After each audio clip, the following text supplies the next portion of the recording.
I imagine nobody wants to really take the blame for the Chargers' loss to the Denver Broncos on Monday night. So, Craig, I guess I'll take it. I thought the Chargers would win in a blowout. I thought they'd run away. I thought they'd show up. I thought everything would go their way.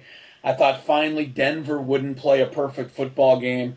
So I was completely wrong. So I guess sometimes it's just upon guys like you and I, let us take the blame so we can leave the heat off the guys who really deserve it. Okay, well, I did not think that the Chargers were going to win this game in a rout or a walk. I thought Denver was the team to be favored coming in, and I think both you and I were hoping that the Chargers would deliver a much higher level of effort and a much higher level of performance than we had seen in the first 4 games. For the first half, 3 quarters, they did a lot of things right, Chris, but 2 egregious special teams breakdowns, puts 14 points on the board in the first half. And then I think you have to really talk about what's becoming the story of the Denver Broncos season. They're the best second-half team in the NFL. They have allowed a grand total now of 3 points in 6 games after halftime.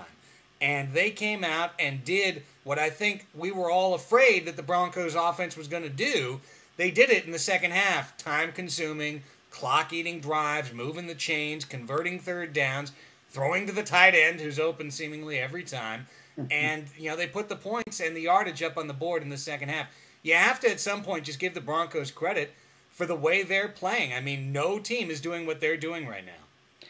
Well, and what makes it doubly tough for Chargers fans and Charger players is the one saving grace for the Chargers this year, Craig, has been the fact that they've been able to make adjustments at halftime and play really well in the second half. Everybody's been talking about the slow starts that they keep getting off to, but they didn't lose this game with a slow start. Their offense was in gear.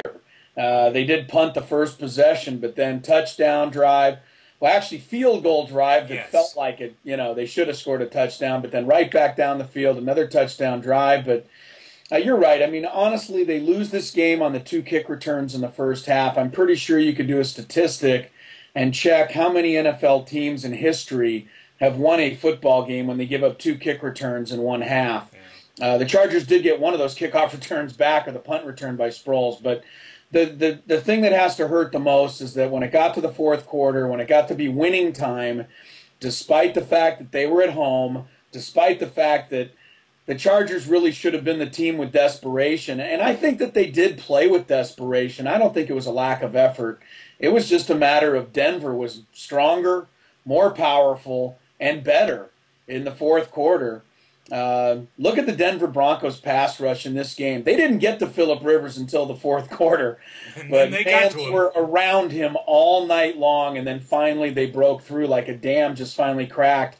And I mean, the Chargers just were nowhere near Kyle Orton the entire game. I doubt Kyle Orton will even need to turn his jersey in to be laundered. Yeah, he's just going to turn it into the Hall of Fame, greatest Broncos quarterback in history, right? The only greatest Bronco quarterback ever to wear one of those dumb white jerseys. Yeah, I think he's past Tripucka without any question. Chris, Frank Tripucka gets a mention. How do you like that? Because I saw a guy in the trolley wearing his Tripucka throwback and his vertical striped socks. By the way, you had to give that guy a little bit of credit for being a Broncos homer. Well, Chris, I've been talking about this the last couple of weeks, the thesis sort of that I've been developing this year, that it's the players, it's the actual talent level of the Chargers that is the issue here. It's not, the quote-unquote most talented team in football that's underachieving.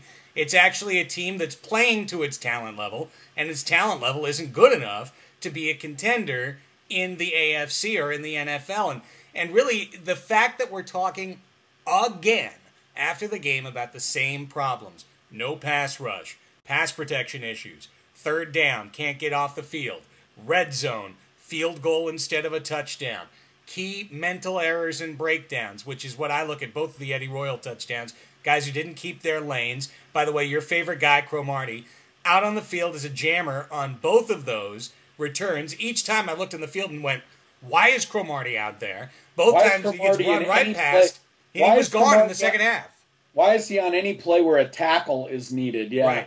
Right. Cromartie actually didn't play too bad. I mean, once he got into some jam coverage and played with a little aggressiveness, he didn't have a bad game. Merriman was absolutely terrible. I mean, just total no-show again.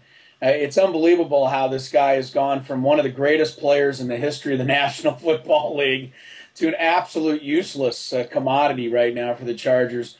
I know everybody wants to fire Norv Turner. My wife was sitting watching the game with me tonight, and she said, what are the odds Norv Turner gets fired like tomorrow? And I said, he's not going to get fired tomorrow. I know that's what the fans want. Let me tell you something, fans. The firing of Norv Turner is not going to change a damn thing right now.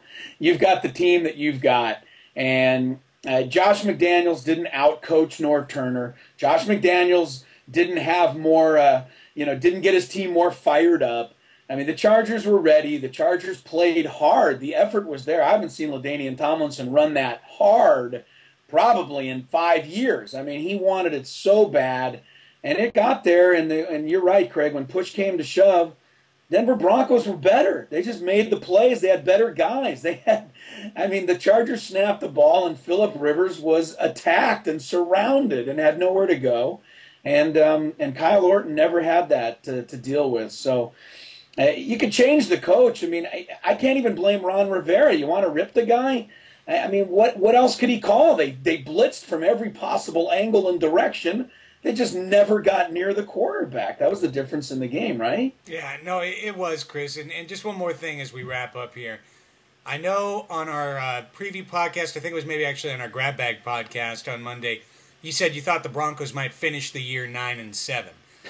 I think that the Broncos are going to finish the year 13-3. I don't know if they're going to win in the playoffs, but they just give me the vibe like the 94 Chargers. Magical wins early, a team that's greater than the sum of its parts, a team that is doing whatever it takes to win. I want to tip my cap to Denver. I think they're a really good team, way better than any of us ever gave them credit for. And to go 3 weeks in a row, beat Dallas, and it comes down to the end, beat New England in overtime, and then go to San Diego and get a win on Monday Night Football. Listen, the Broncos are for real, and for the Chargers, the wild card chase has begun. I think when you say that Broncos are for real, I think the other thing we should say, Craig, is that the Chargers are for real. Yeah. This is what the Chargers are. That we're not seeing any mirage. The Chargers are for real. This is what they are. 2-3. They have no defensive playmakers. They really can't do anything in the offensive line without Nick Hardwick, and they still don't have what it takes defensively without Jamal Williams and without Merriman. I mean, as Merriman being a useless player, their defense isn't much either at this point. I'll leave you with one thing, the difference between the Chargers and the Broncos, at least as things stand right now, Craig. Marv Levy once said that the great coach of the Buffalo Bills, who I know lost a lot of Super Bowls, but I think a lot of people in football will always respect him, a Hall of Famer. He said, give me playoff players, give me Super Bowl players, not Pro Bowl players. And I'll tell you one thing. I think that describes the San Diego Chargers to a T right now. They have a ton of Pro Bowl players. I don't know if they have any Super Bowl players on this team. The West Coast is back, better respect the name. It's the San Diego Chargers, feel the lightning bang. Kill the hype, we reign, SD running this game. This is 619, straight born and